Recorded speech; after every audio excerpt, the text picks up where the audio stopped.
여기까지 봤고. 자, 근데 물론 이제 강의하는 저도 건강이겠지만 여러분들도 건강하셔야 자리를 지킬 수 있죠. 예, 그래서 합격을 하셔가지고 동반 이 바닥을 뜨셔야죠. 그죠? 여기 오래 있어봐야 누가 알아주는 사람이 없어요. 그렇잖아요. 그러니까 올해 잘 마무리하셔서. 자, 그러면 여러분들이 지금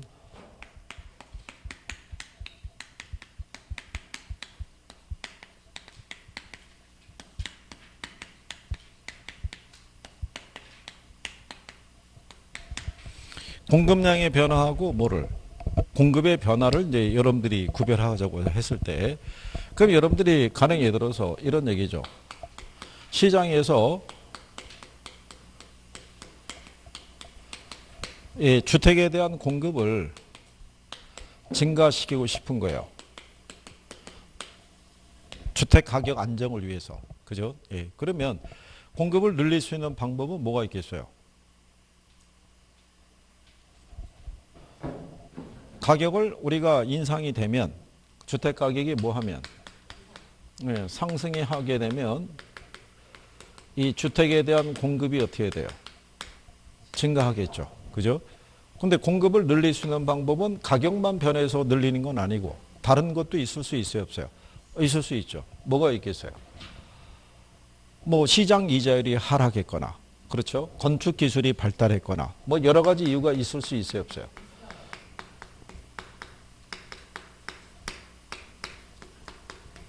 이렇게 해도 뭐는 증가할 수 있다. 공급은 증가할 수 있죠. 근데 가만히 보시면 얘는 요거 하나밖에 없잖아요. 근데 얘를 변화를 주는 거는 이것 말고도 무진장이 많죠. 그렇잖아요. 그럼 얘가 변한다는 거는 여기 좌표상에 있는 요 가격이 있죠. 얘가 변해서 뭐가 변할 수 있는 거예요. 요게 변하는 것은 우리가 용어상에서 공급량의 변화라고 그러고, 얘는 고정되어 있는데 얘 말고 다른 애들이 변하면 여기 있는 이 공급 곡선이 이렇게 이동할 수 있어요, 없어요? 있겠죠. 이건 우리가 용어상에서 무슨 변화? 그렇죠. 공급의 변화라고 얘기하는 거예요. 그러니까 똑같은 거예요.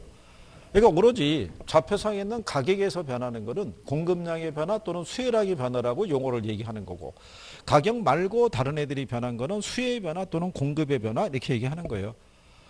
그러니까 여기서 이 공급량의 변화를 가져다 주는 요인은 요거는 해당 재화의 뭐가 변한 거예요? 가격이 변한 거예요. 다른 애들은 다 일정하다고 가정하고 이거 하나만 변한 거죠. 그러면 결과가 어떻게 나오겠어요? 동일한 공급 곡선 상에서의 점의 이동으로 나타나요. 그죠? 요게 하나의 선이잖아요. 요 선에서만 왔다 갔다 하는 거예요. 그러니까 요 안에서만 움직이는 거는 뭐만 변했다는 거예요? 가격만. 그렇죠? 이해하시겠나요? 이해하면 간단한 거예요. 이해하면 나오면 그냥 무조건 맞출 수 있는 거예요.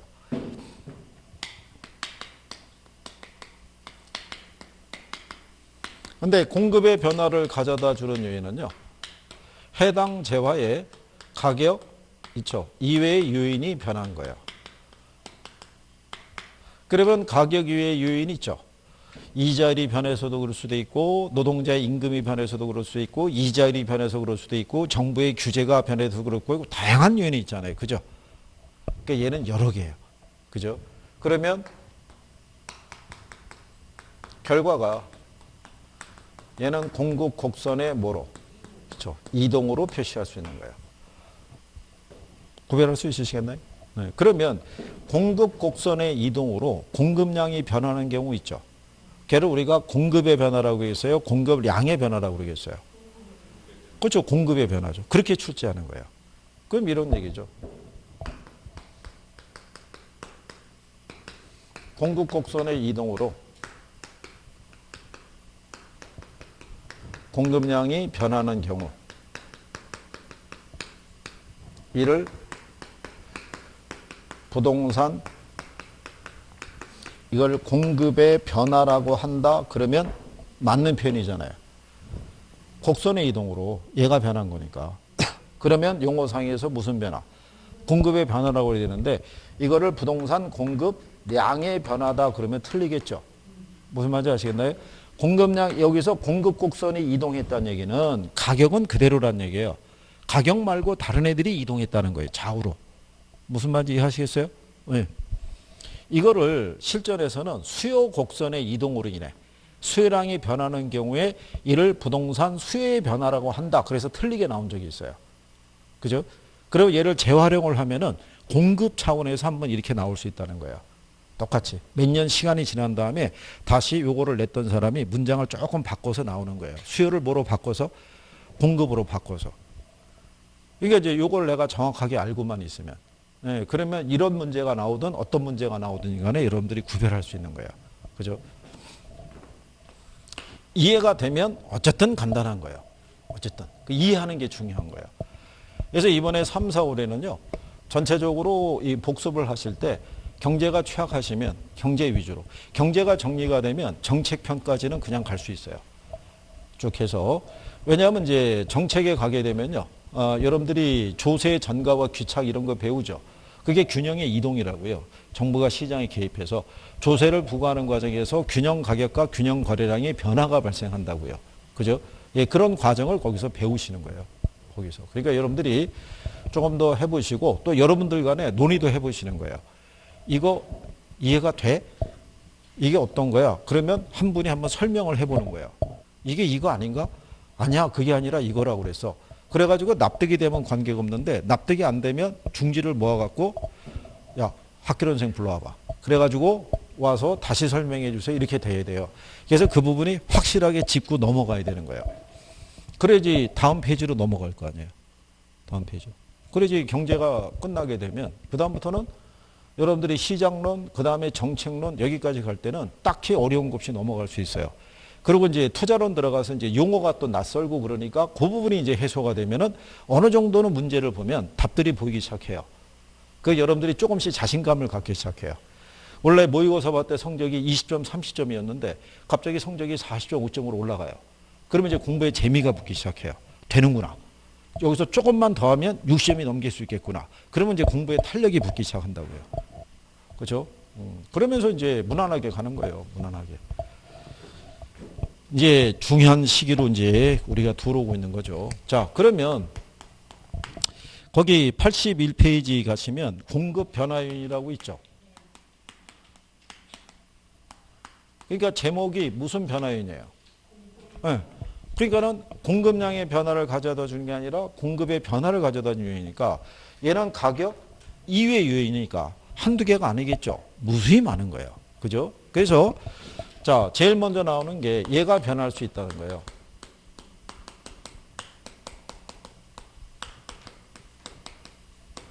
요거는요, 주택 가격이 변한 게 아니라 주택을 생산하기 위해서 투입하는 재료 있죠. 그 재료의 가격이 변한 거예요. 그죠? 우리가 주택을 건설하기 위해서는요, 뭐가 필요하냐면 토지도 필요하죠. 예, 그때 토지의 표현을 이렇게 해줘요. 주택 건설용 택지 가격이 변할 수 있어요, 없어요? 그렇죠. 이 가격이 상승하면 공급은 줄어들 거고 이 가격이 하락하면 공급은 늘어날 거 아니에요. 그 다음에 건설 노동자의 임금도 변할 수 있다, 없다? 이것도 변할 수 있죠. 또 시장 이자율도 변할 수 있어요, 없어요? 얘도 변할 수 있죠. 근데 부동산을 공급할 때는요, 물리적인 공급은 쉽지 않지만 대부분 용도 변경을 통한 공급이에요. 그죠? 그러면 여기다가 뭐 더 줄 수 있냐면 정부의 공법상의 규제 있죠. 이 규제가 강화가 되면은 공급은 어떻게 돼요? 줄어들겠지만 이게 완화가 되면은 공급은 어떻게 돼요? 늘어날 수 있죠. 그렇죠? 그 다음에 가격 변화에 대한 예상이라고 또 나오죠.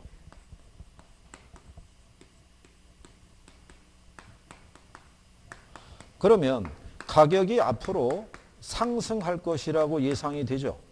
그럼 공급은 어떻게 돼요? 공급은 감소하는 거예요. 아니, 생각해 보세요. 공급자들은 이윤을 추구하는 사람들이에요. 이 사람들은 이윤이 더 큰 시점에서 팔고 싶겠죠. 그렇잖아요. 그럼 가격이 앞으로 올라가는 추세를 보이면 더 오른 다음에 파는 게 유리하죠. 그렇겠죠? 공급자들이니까. 여러분들도 원래 지금 현재 가지고 있는 주택의 시세가 한 5억이에요. 이걸 시장에 팔려고 매물로 내놨는데 이 시세가 계속 올라가는 거예요. 이거 하반기 되면 한 6억 이상도 된대요. 그럼 5억에 팔아요? 6억에 팔 때고요. 그렇죠. 기다릴 거 아니에요. 그럼 매물이 들어간다고요. 무슨 말인지 이해하시겠나요? 예. 예. 택지 가격입니다. 예.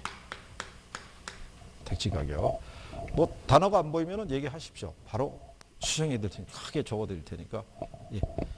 그래서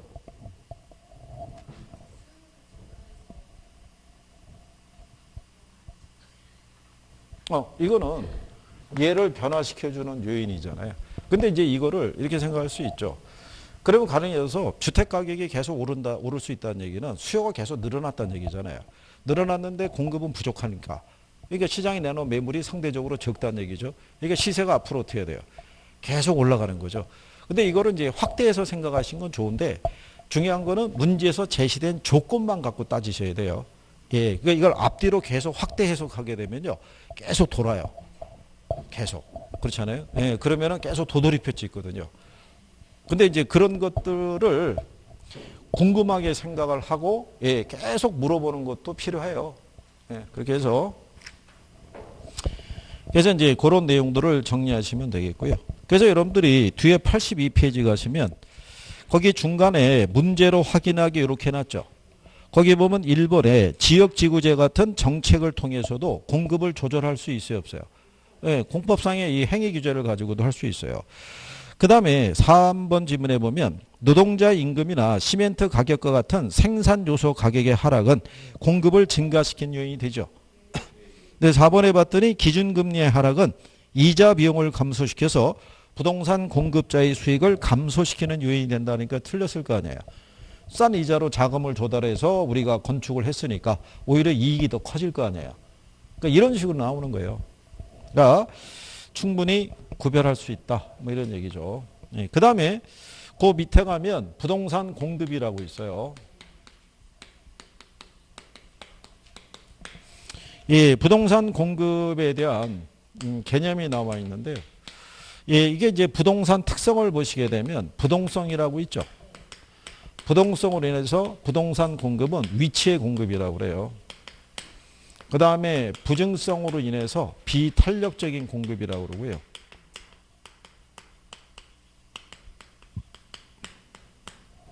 비탄력적의 의미는 혹시 기억하시나요?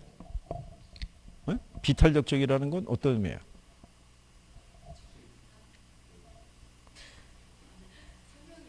안 돼요? 이게 가격이 변할 때 양을 쉽게 늘리지 못한 상태 있죠. 예, 가격의 변화에서는 양의 변화가 적은 상태를 우리가 비탄력적이라고 그래요. 비탄력적. 좀 이따 이제 탄력성 할 때 또 배우실 거예요. 그죠? 오늘 뭐 될려나 모르겠는데 어쨌든 균형 다 정리하고 탄력성도 정리하고 이렇게 해서 용어의 이해가 되면 어느 순간에 경제가 그렇게 어려운 애는 아니구나 이렇게 생각하실 수 있을 거예요. 용어의 이해만 하시면은. 자, 그 다음에 개별성으로 인해서 독점적인 공급이 돼요. 개별성이라는 거는 모든 토지의 위치가 틀리죠. 예, 그러니까 여러분들이 만약에 특정한 위치에 있는 요 토지를 소유하고 있다는 얘기는 독점적인 소유권을 갖고 있는 거예요. 무슨 말인지 아시겠죠? 이게 여러분 시험에 개별성으로 인해서 비탄력적이자 비독점적인 공급이 되게 한다 그래서 틀리게 나온 적이 있어요. 독점적인 공급이다 이렇게 생각하시면 되겠고요. 그 다음에 이제 이 토지의 공급이라고 있는데요. 이 토지의 공급에 보시면요. 물리적인 공급이 있죠. 예, 이거는 불가능해요. 이건 왜 불가능하냐면 이게 있어서 그래요. 예, 부증성이라는 게 있는 거예요. 그래서 물리적인 공급 곡선이 있죠. 이 곡선은 수직선으로 나타나요. 용어상에서는 완전 비탄력적. 부호로는 0으로 표시해요. 이렇게 수직선이에요. 이렇게. 그래서 만약에 100평방킬로미터에 우리가 토지의 양이라고 그러면 여기서 뭐가 변하더라도요. 가격이 변하더라도 이 양이 변하지 않는 경우를 얘기를 해요. 가격이 만약에 계속 올라가도 이거예요. 가격이 계속 떨어져도 이거예요. 그러니까 이 양은 변화가 있다 없다? 없다라고 얘기를 해요. 근데 경제적인 공급이 있죠. 얘는 가능해요. 뭐가 있어서? 용도의 다양성으로 인해서 용도 변경을 통한 공급은 가능해요. 그래서 여기 있는 경제적인 공급 곡선이 있죠. 공급 곡선은 기울기가 우상향이에요.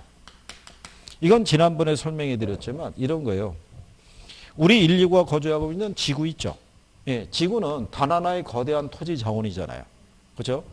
얘가 면적이 만약에 100평방킬로미터에 해당이 된다고 그랬을 때 이 면적은 우리가 변화를 줄 수는 없어요. 근데 우리가 필요에 의해서 이 중에 70%는 임지로 쓰고 있고요.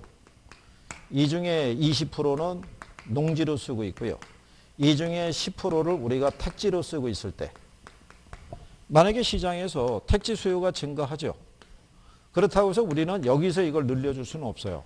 그럼 늘릴 수 있는 방법이 뭐겠어요? 임지의 일부를 뭐로? 택지로. 농지의 일부를 뭐로? 택지로 전형해서 쓰는 거예요. 그래서 경제적 공급 곡선은 기울기가 이렇게 우상향이에요. 근데 여러분들이 보시면 얘는 기울기가 이렇게 완만하게 바뀌었죠. 이거는 용도 변경을 통해서 공급을 늘리는 효과를 가져온 거지 이 양은 변화가 없는 거예요. 그래서 경제적 공급 곡선은 기울기가 어떻게 우상향한다라고 얘기를 해요. 이거를 여러분 시험에 우하향한다라고 해서 틀리게 준 적이 있어요. 그게 그 문제의 답이었었어요. 그죠? 그 다음에 거기 밑에 가시면은 단기하고 뭐가 있어요? 장기 이렇게 돼 있죠.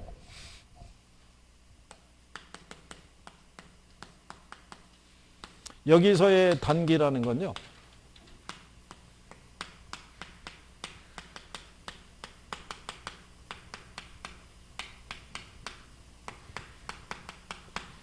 생산 요소의 이동이 있죠. 이동이 제약을 받는 시기를 우리가 단기라고 그래요. 그죠? 만약에 시장에서 주택 수요가 증가했어요. 그럼 주택 공급을 늘려줘야겠죠. 근데 단기에는 이걸 이동시키기가 어려워요. 자, 주택을 공급하기 위해서 일단 부지가 확보가 돼야 되고요. 인허가도 받아야 되고 건설하려면 자금도 필요하잖아요. 인력도 필요하죠. 걔들을 우리가 조정하기까지는 짧은 시간에는 어렵다는 얘기예요. 그러니까 단기에는 공급을 많이 늘릴 수 있다 없다? 없다. 그래서 단기에는 공급이 비탄력적이라고 얘기를 해요. 그래서 기울기가 상대적으로 급하게 나타나요. 근데 장기가 되면요.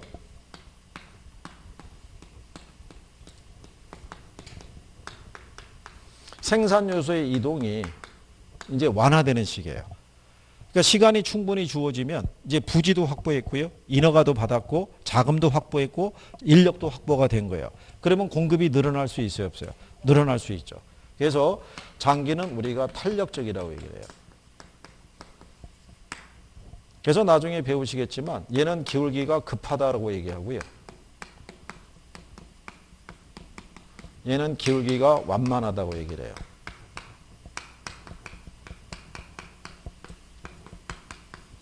이걸 가끔 여러분 시험에 지문으로 써요.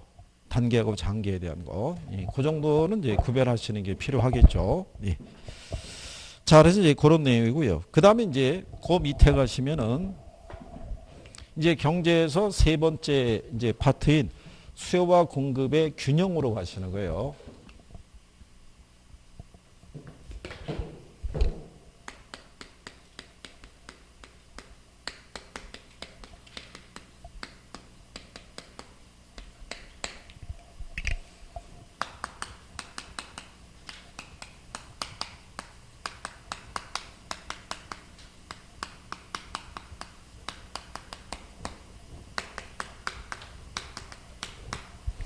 자, 여기 보시면요. 균형 가격하고 이제 균형 거래량을 얘기할 때 우리가 이제 지난번에 이렇게 해드린 것 같아요.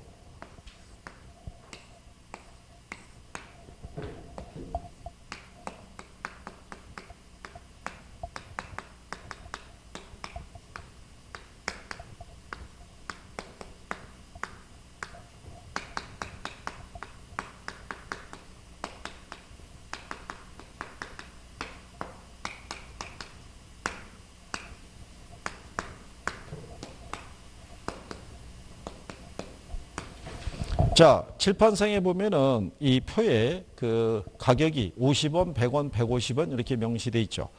거기에 따라 수혜량과 공급량이 표시가 되어 있어요. 그죠? 자, 이 상태에서의 균형 가격은 100원이 돼요. 그죠? 왜 100원이 되냐면 균형 가격 하에서는 수혜량과 공급량이 일치해요. 그러니까 이 상태가 무슨 상태다? 이게 균형 상태예요. 지난번에 그거는 설명해 드린 거 기억하시나요? 이상 균형 상태에서는 수요자하고 공급자가 다 만족하는 상태라고 그랬죠. 둘 다 이윤을 얻고 있는 상태이기 때문에 이 상태가 유지가 돼요.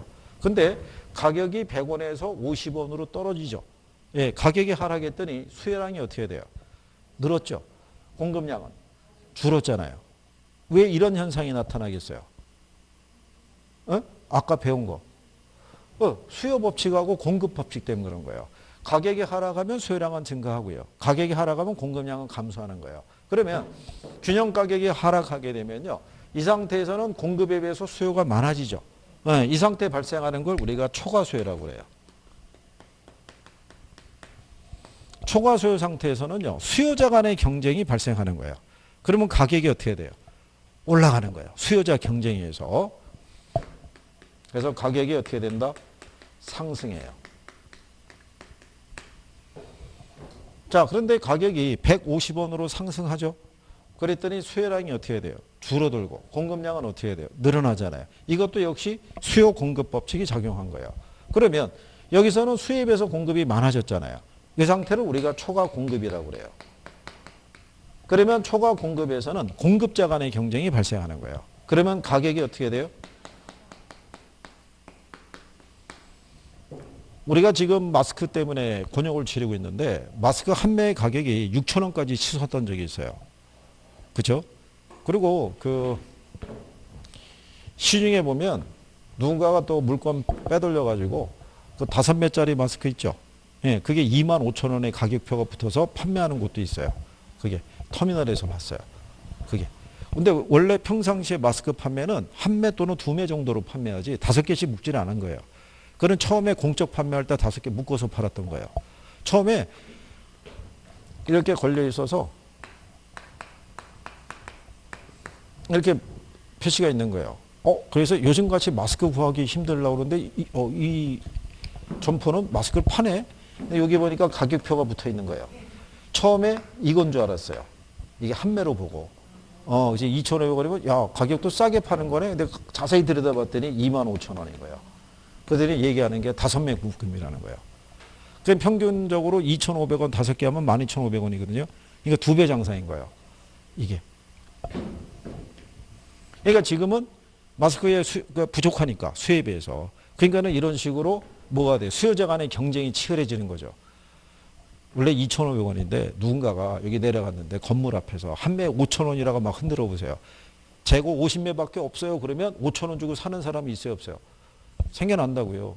그러면 금방 팔릴 것 같으면 누가 뭐라고 그래요? 내가 6,000원 주니까 나한테 다 파시오. 이렇게 얘기하는 사람도 있을 수 있는 거예요. 그러면 수요자 간의 경쟁에서 가격이 어떻게 돼요? 올라가는 거예요. 근데 갑자기 내일 발표하는 거예요. 끝났다고. 이 사태가. 다 끝난 거라고. 그죠? 더 이상 마스크 안 하고 다니셔도 된다고. 이럴 때 틀림없이 창고에 갖고 있는 애들이 있어요, 없어요? 있으면 이게 이제 원래 가격으로 어떻게 돼요? 떨어질 거 아니에요. 그럼 또 떨어지기 전에 어떻게 돼요? 팔아야 될 거 아니에요. 그럼 갑자기 이 앞에 마스크가 한 수천 매가 깔리는 거예요. 그죠? 처음에는 얼마라고 했다가 5,000원 그랬다가 거들도 안 보니까 뭐라고 그랬어요? 4,000원, 3,000원, 2,000원 그죠? 저쪽에서 누가 하나가 차가 트럭이 하나 딱 쓰더니 앞에 또 수천 매 깔아놓고 우리는 한 매당 500원 막 이러는 거예요. 그렇잖아요. 여기서 안 되면 재고를 갖고 있어야 되니까 건져야 될 거 아니에요. 그죠? 그래서 수요에서 공급이 많아지면 공급자 간의 경쟁에서 가격이 떨어지는 거예요. 이해하시겠나요?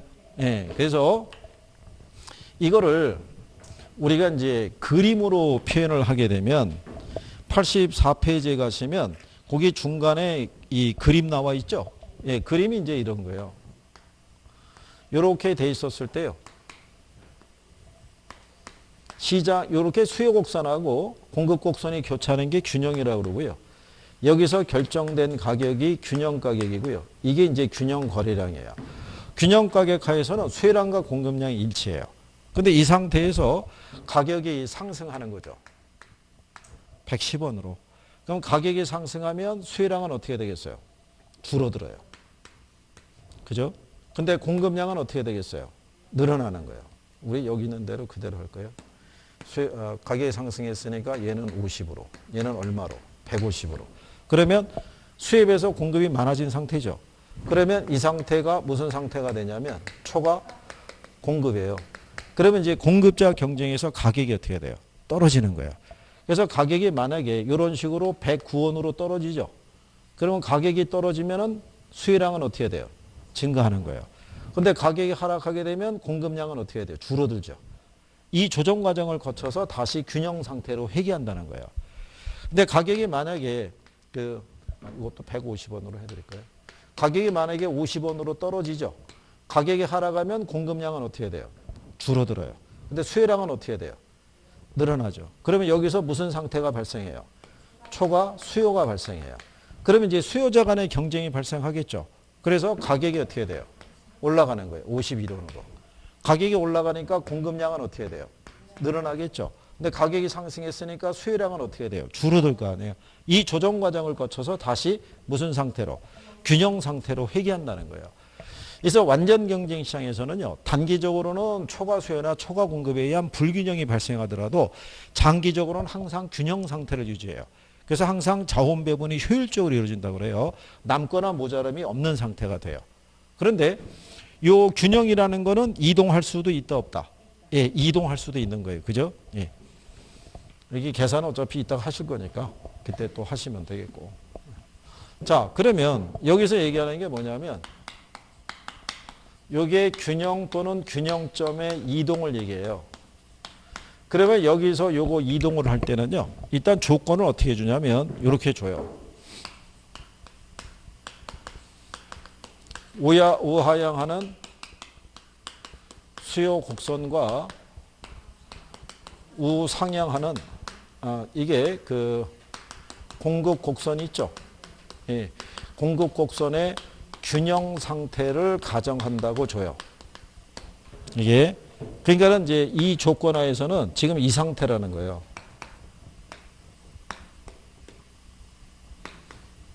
얘가 100원이고요. 이게 100개라는 거예요. 그러니까 지금은 딱 무슨 상태예요? 균형 상태잖아요. 이 상태에서 여기 있던 요 균형점이 있죠. 얘가 이동한다는 거예요. 이쪽, 이쪽, 이쪽, 이쪽. 또는 아래 위 또는 좌우로 이렇게 이동하는 거예요. 그죠? 그거 변화를 이제 여러분들이 한번 확인해 보시는 거예요. 그러면 이제 첫 번째 조건이 뭐냐면요. 이거요.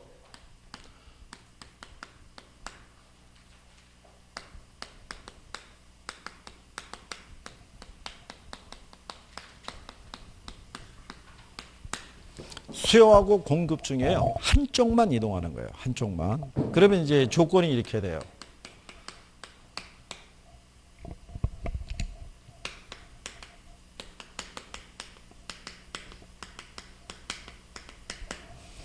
자, 공급은 불변인데 수요가 증가하는 거예요.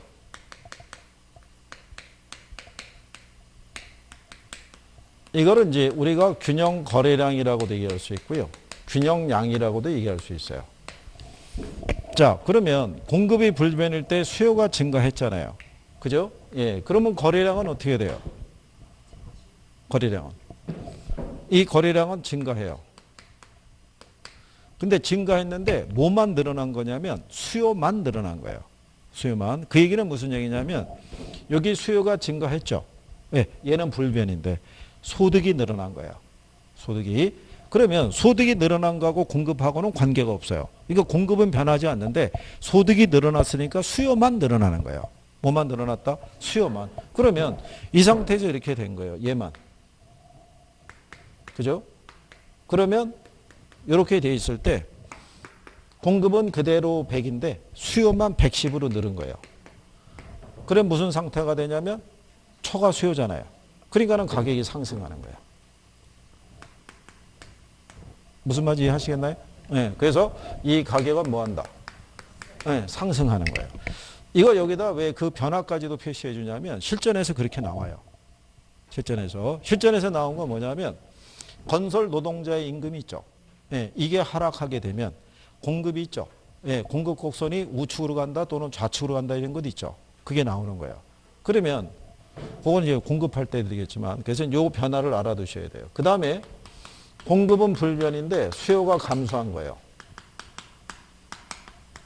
그죠? 그러면 우리가 수요가 감소한 건 뭐냐면 소득이 줄은 거예요. 소득이. 소득이 줄어드니까 100원 주고 소비할 수 없는 사람들이 생겨난 거예요. 그렇죠? 그러면 공급은 소득이니까 소득이 변한 거니까 공급은 변화가 없을 거 아니에요. 소득이 줄어들었으니까 시장에서 소비하는 사람들의 숫자가 어떻게 돼요? 줄어드는 거예요. 이렇게 뭐 80으로. 그러면 자, 수요에 비해서 공급이 많아진 상태가 되죠. 그럼 무슨 상태가 돼요? 그 초과 공급이 되니까 가격이 하락하는 거예요. 그죠? 그러면 여기서도 공급이 불변할 때 수요가 감소하면 양은 어떻게 돼요? 줄어드는데 뭐만 줄었다는 거예요? 수요만 줄었다는 거라고요. 수요만 줄었으니까는 무슨 상태가 돼서 초과 공급 상황이 되니까 가격이 뭐 한다는 거예요? 그게 하락한다는 얘기예요. 그러니까 여기서 얘들은 그냥 얘 100이고 얘도 100이었다고요. 100이었는데 얘도 100이었는데 얘가 110으로 늘은 거고 얘도 같은 100이었는데 80으로 줄었단 말이에요. 무슨 말인지 하시겠나요? 뭐만 변한 거예요? 그렇죠. 수요만 변한 거예요. 그죠?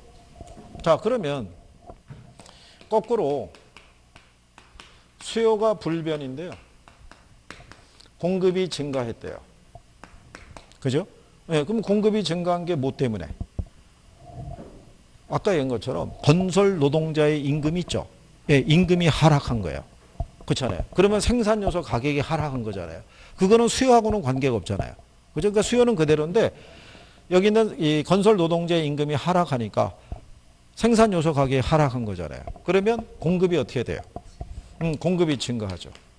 근데 뭐만 증가했다는 거예요? 공급만 늘었다는 거예요. 그래서 그러면 무슨 상태가 되냐면 얘는 100인데요. 얘가 100에서 얼마로? 110으로 늘은 거예요. 그럼 무슨 상태가 되겠어요? 초과 공급이니까 가격은 하락하는 거예요. 여기서 이걸 틀리게 해줬어요. 증가하는데 감소한다고. 건설 노동자의 임금이 하락하게 되면 균형 거래량은 감소하고 균형 가격은 하락한다. 이렇게 준 거예요. 그렇게. 문장을 그렇게 바꿔서 주는 거예요. 이해하시겠나요? 그러니까 이거는 그림을 그려서라기보다는 일단은 나중에 이제 여러분들이 배우시겠지만 균형 상태잖아요. 여기서 수요 곡선이 이쪽으로 올라가잖아요. 어느 쪽으로? 그리고 공급 곡선은 일로 갈 거 아니에요. 그죠? 그럼 어디로? 얘네들이 위에서 움직이면은 다 초과 수요 상태예요. 그럼 가격은 다 상승하는 거예요. 근데 얘네들이 밑에서 움직이면 가격은 하락하는 거예요. 초과 공급 상황이 되니까. 그죠? 그런 거예요. 그러면 여기서도 수요가 불변인데요. 공급이 줄었대요. 왜 공급이 줄었겠어요? 조금 아까 대로 건설 노동자 임금이 상승한 거예요. 그러니까 생산 요소 가격이 어떻게 돼요? 상승했잖아요. 그러니까는 공급이 어떻게 돼요? 줄어드는 거죠. 뭐만 줄어든 거예요? 공급만. 왜? 생산 요소 가격의 변화는 수요하고는 관계없는 거예요. 그러니까 수요는 그대로라는 거예요. 그죠? 그럼 공급만 줄었으니까 거래량이 어떻게 돼요? 줄었는데 공급만 줄은 거죠. 예, 그러면은 무슨 상태가 되겠어요? 얘는 그죠? 100인데 얘만 100에서 80으로 줄었으면 상대적으로 수요에 비해서 공급이 부족한 상태가 되잖아요. 그러니까 가격은 어떻게 돼요? 상승하겠죠. 그렇죠? 이게 이제 기초예요. 수요공급의 4원칙이라고. 이걸 가지고 이제 우리가 활용하는 거예요. 그죠? 지금은 어디만 이동했다는 거예요? 하나만. 한 변수만 변한 거잖아요. 근데 두 개의 변수가 동시에 변할 수도 있어요, 없어요? 동시에 변할 수도 있어요.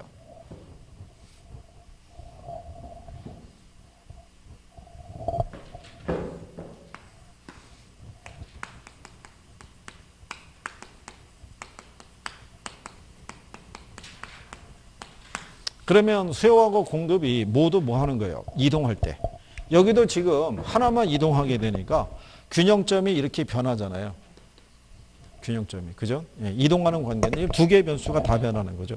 그럼 첫 번째 조건이 뭐냐면요. 수요가 증가하고요. 공급도 뭐 했다는 거예요? 증가했다는 거예요. 그럴 때 이제 균형 가격이 있죠?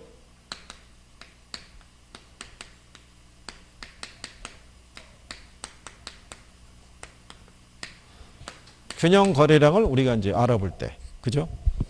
지금 여기 얘네들의 공통점이 뭐예요? 응? 둘 다 뭐 한 거예요? 그럼 얘는 증가하는 거예요. 그죠? 근데 이제 여러분들에게 나중에 한 5월달 이후에 선생들이 모의고사 문제를 주면 소득이 증가하고 그 다음에 건설 노동자 임금이 하락했을 때 소득이 증가하면 수요 증가하잖아요.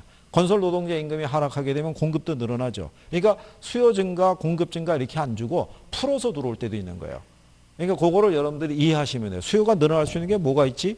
잘 모르시겠으면 가장 대표적인 게 소득 생각하시면 돼요. 그 다음에 공급의 증가를 잘 이해하시면 생산 요소 가격을 일단 생각하시면 될 거라고요. 그죠?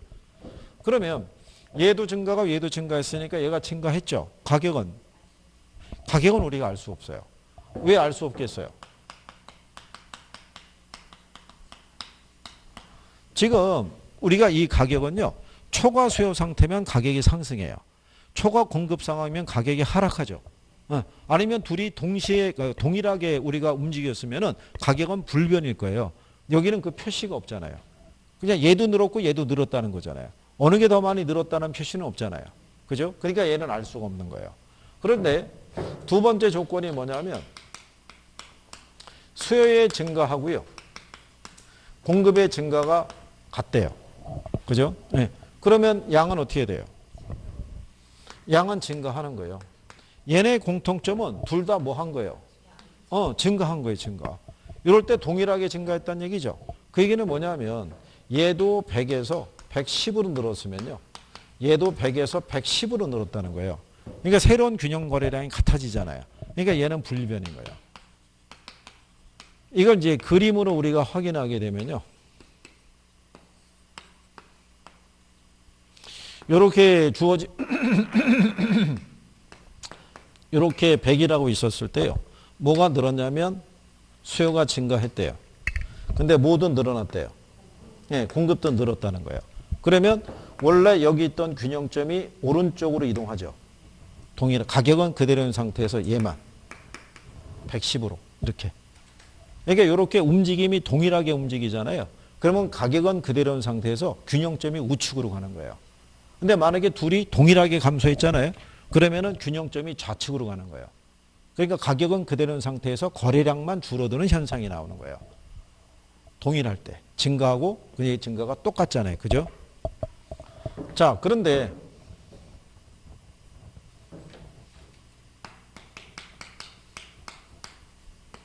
수요의 증가가 공급의 감소보다 동일하대요. 증가보다. 그죠? 이렇게. 자, 그러면 거래량은 어떻게 돼요? 증가하는 거예요. 둘의 움직임은 같잖아요.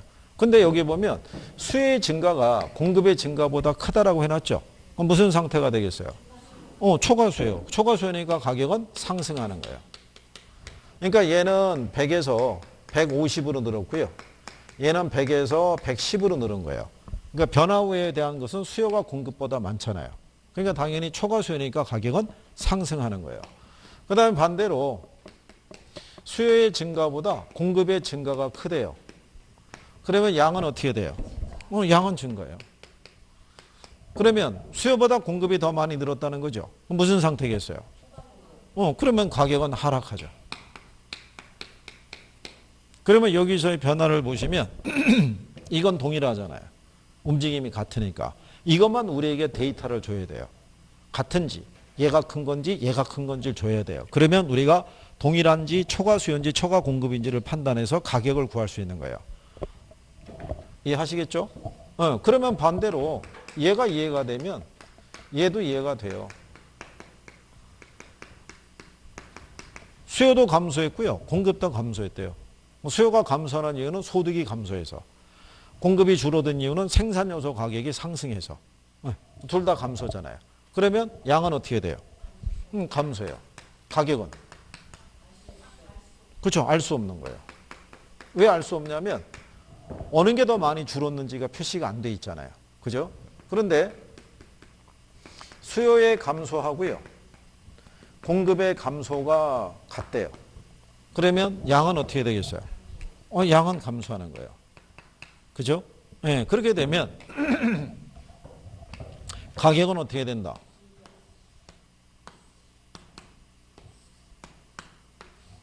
이렇게 주어져 있을 때요. 얘가 100이라고 가정할 때 수요가 어떻게 됐다는 거예요? 네, 줄었다는 얘기죠.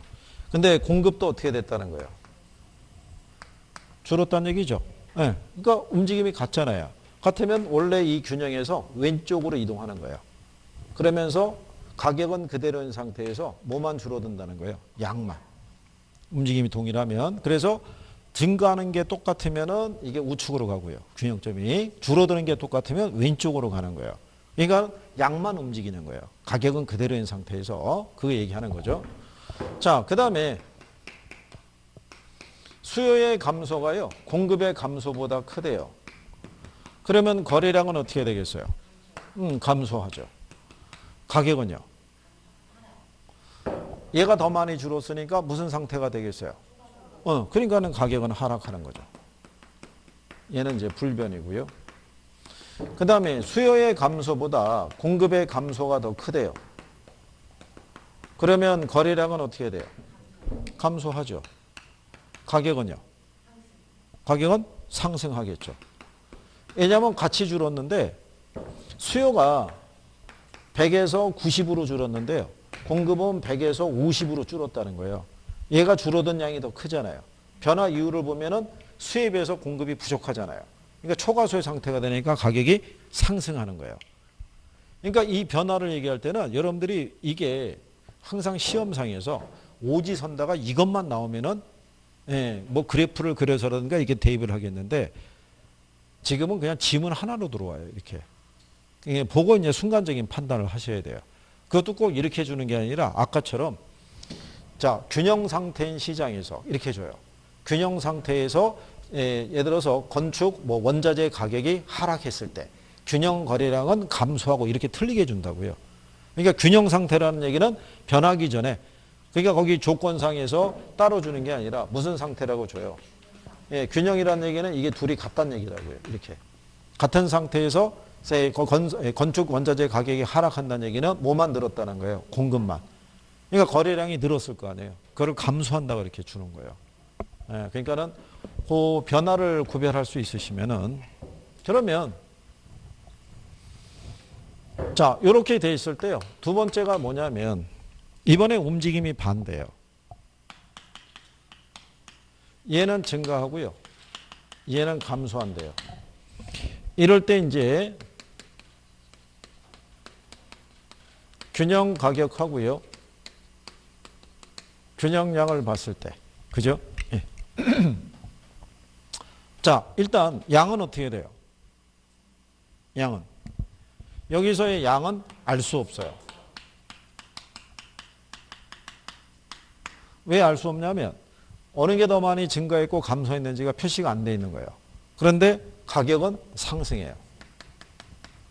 왜냐하면 이 조건이 초과수요 조건이에요. 수요는 계속 늘어나는데 공급은 계속 어떻게 돼요? 줄어든다는 얘기예요. 그럼 생각해 보세요. 소득이 증가하면 수요 증가하죠. 예. 그 다음에 건설 원자재 가격이 상승하면 공급이 감소하잖아요. 그렇잖아요. 그러면 여러분들이 아까 배우신 거죠. 수요가 증가하면은 가격 어떻게 돼요? 상승. 공급이 감소하면은 가격은 어떻게 돼요? 상승하는 거예요. 근데 나중에 이렇게 나와 있을 때 수요를 보고 판단하셔도 돼요. 움직임 반대로 갔을 때는 왜 그러냐면 이 가격은 수요와 공급이 변하면 가격이 변해요. 변하는데 수요가 변할 때는 같은 방향으로 가요.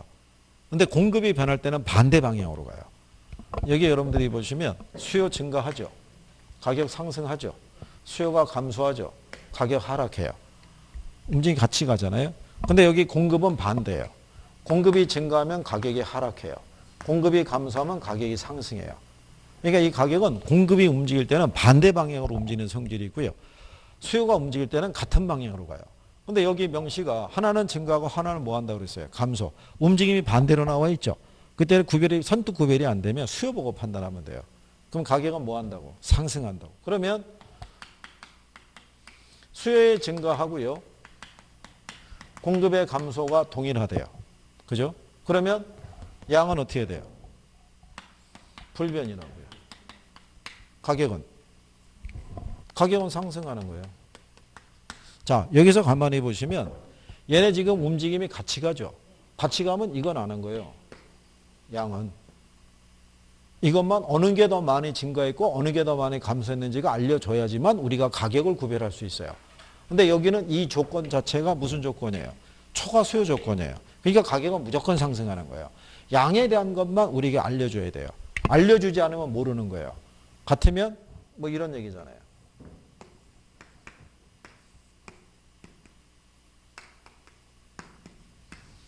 이 상태에서 수요가 뭐 했다는 거예요?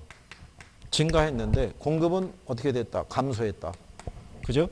그러면은 초과 수요 상태니까 양은 그대로인 상태에서 뭐만? 가격만 상승하는 거예요. 그러면 균형점이 위로 아래로 이렇게 움직이는 거예요. 그러면 가격만 이렇게 올라가는 케이스죠. 이렇게. 근데 왜 그림 그리는 거에 대해서 별로 권하지 않는 이유는 또 뭐냐면 여러분들이 그리면 또 각도가 안 나올 수도 있어요. 이게 똑같이 나와야 되는데. 그렇다고 시험장이 작갖고 들어갈 수도 없고 이게 매년 나온다는 보장도 없는데. 그죠? 자, 그러면 이런 얘기잖아요. 수요의 증가가 공급의 감소보다 크대요. 그죠? 그러면 양은 어떻게 되겠어요? 여기 알려주잖아요. 증가가 감소보다 크다고. 무슨 말인지 아시겠어요? 그러니까 수요는 100에서 150으로 늘어났는데 공급은 100에서 90으로 줄었다고요. 그러면 줄어든 양이 마이너스 10이죠. 네, 늘어난 양이 50이잖아요. 그럼 거래량은 당연히 어떻게 돼요? 늘었을 거 아니에요. 알려주잖아요. 그러니까 얘는 뭐 하는 거예요? 가격은 이거 상승하는 거죠. 이해하시겠나요? 알려주는 거예요. 그럼 여기다가도 이렇게 보시면은 수요의 증가보다 공급의 감소가 크대요. 그러면 양은 어떻게 돼요? 감소가 증가보다 크니까. 그러니까 얘는 감소하는 거예요. 가격은 상승한다니까요. 이게 무슨 조건이라고요? 초과 수요 조건이에요. 가만히 생각해 보세요. 수요는 계속 늘어나는데 공급은 계속 줄어든대요. 그럼 가격은 오를 수밖에 없는 거예요. 그렇죠? 그래서 이거를 이해를 하셔야 돼요. 그래야지 이 변화를 알 수 있는 거예요. 외우지 않고. 그러면 반대로 수요는 감소하고요. 공급은 증가한대요. 그러면 이 조건이 무슨 상황을 나타내겠어요? 수요는 계속 줄어드는데 공급은 계속 늘어난대요. 그럼 수요에 비해서 공급이 계속 많아지는 상태가 되잖아요. 그럼 무슨 상태? 초과 공급이에요. 그럼 가격은 어떻게 되겠어요? 가격은 하락하는 거예요. 양은 알 수가 없죠. 어느 게 더 많이 줄었고 증가했는지가 표시가 안 돼 있잖아요. 그러니까 얘는 알 수 없는 거예요. 그죠? 수요의 감소하고요. 공급의 증가가 어떻게 돼요? 같대요. 그럼 가격은 어떻게 돼요? 가격은 하락하는 거예요. 이 조건만 생각하세요. 무슨 조건이에요? 초과 공급 상황이니까. 양은 불변이죠. 이해하시겠나요? 그 다음에 수요의 감소가 공급의 증가보다 크대요. 그죠? 그래도 무슨 상황이겠어요? 초과 공급인 거예요. 그럼 얘는 당연히 뭐 하는 거예요? 하락. 양은 감소가 증가보다 크다라고 그러잖아요. 그러니까 거래량은 어떻게 돼요? 감소한다고요. 여기서 알려준다고요. 조건에서 감소가 뭐보다 크다고, 증가보다 크다고. 그럼 거래량은 줄은 거예요. 근데 수요의 감소보다 공급의 증가가 크대요. 그죠? 그럼 역시 이 상태도 무슨 상태? 초과 공급이니까 가격은 하락하는 거예요. 양은 어떻게 되느냐? 증가가 감소보다 크니까 거래량은 어떻게 돼요? 증가하는 거죠. 그러면 여기도 똑같잖아요. 이건 알잖아요. 뭐는? 가격은. 얘네하고 반대죠. 여기는 양은 알잖아요. 근데 뭐를 몰랐던 거예요? 가격에 대해서. 근데 여기는 거꾸로 가격은 알죠. 네. 근데 뭐가? 양을 몰랐던 거죠. 그죠? 그러니까 움직임이 반대로 가면 가격은 우리가 알고 있는 거예요. 무슨 말인지 아시겠어요? 같이 움직이면은 양의 변화는 우리가 아는 거예요. 그죠? 가격에 대한 거는 초과 수요냐 초과 공급이냐만 우리가 판단할 수 있으면 되는 거예요. 이해하시겠나요? 자, 그런데 요거는 또 기본적으로 여러분들이 정리하셔야 되고, 그 다음에 이제 뭐를 나중에 또 하셔야 되냐면, 86페이지에 가시면 거기 중간 밑에 4번에 수요 공급 변화에 의한 가격 변화율과 균형량의 변화에서 별표해 놨죠. 예. 그게 이제 탄력성도 하시고 그러고 난 다음에 거기를 좀 정리하셔야 돼요. 그러니까 이건 이런 거예요. 자, 이렇게 무슨 상태냐면 균형 상태예요. 그죠? 자, 균형 상태에서 이렇게 수요가 증가했어요. 수요가 증가하면 가격은 어떻게 돼요? 상승하겠죠. 상승할 때 그 상승폭의 크기는 이 공급의 탄력성의 크기에 따라 틀려진다는 거예요. 그래서 여기에다가 선을 하나 이렇게 그어요. 그죠? 그러면 S가 있고 S1이 있죠. 예, 그럼 우리가 지난번에 기울기를 갖고 판단할 때 기울기가 급하면 비탄력이고 기울기가 완만하면 탄력이라고 그랬어요. 그럼 S가 있고 S1이 있으면 어느 게 기울기가 더 완만해요? 그럼 얘는 탄력적이죠. 그럼 얘는 비탄력적이죠. 그러면 비탄력적일 때가 가격 변화가 커요. 수요가 증가할 때 비탄력적이면 가격이 여기까지 올라가요. 근데 탄력적이면 여기까지 올라가요. 그러니까 가격 변화율은 어떨 때가 크다. 비탄력적일 때. 그러면 틀림없이 균형 상태에서 수요나 공급이 이동하겠죠. 이동할 때 각각의 수요와 공급의 탄력성의 크기에 따라 가격 변화의 크기가 달라진다는 얘기예요. 무슨 말인지 아시겠나요? 그걸 이제 여러분들이 배우시. 요즘은 여기서 출제하는 거예요. 여기서. 예, 그렇다고 해서 여러분들이 그림을 그려서 할 필요는 없어요. 그러니까 비탄력적일 때가 가격 변화율이 크다라는 거는 가격이 오르면 더 오르고요. 내리면 더 내린다는 거예요. 그럼 우리는 그거를 뭐로 할 수 있냐면 이런 거죠. 자, 균형 상태에서 뭐가 증가했대요? 그러면 가격은 어떻게 돼요? 상승하는 거예요. 상승하는데 이때 공급이 비탄력적이죠. 비탄력적이면 이 가격은 더 크게 상승한다는 거예요. 무슨 말인지 이해하시겠나요? 그러니까 이런 경우가 뭐냐면 수요는 늘어나더라도 생산을 쉽게 늘릴 수 없는 재화 있죠. 예, 이럴 때는 이제 이런 변화가 나올 수도 있는 거예요. 이제 그거를 여러분들이 이제 탄력성하고 여기 이제 정리하시면은 그 여기 나오면은 맞출 수 있어요. 바로. 제일 잘 나오는 표현 중에 하나가 이거예요. 이게. 그래서 이거를 빼요. 공급이 탄력적일수록 가격이 더 크게 상승한다 그러면 틀리겠죠. 예, 이거 가지고 여러분 시험에서 한 5번 정도 나왔어요. 그 중에 한 2번 정도를 답으로 줬어요. 그러면 이제 알면 쉬운 거예요. 알면. 탁 나오면 눈에 확 들어온다니까요. 그럼 어렵지가 않다고요. 그죠? 간단한 애들이에요. 이거. 나중에 이제 이 부분에 대해서 잠깐 쉬었다가 우리가 이 부분 또 정리해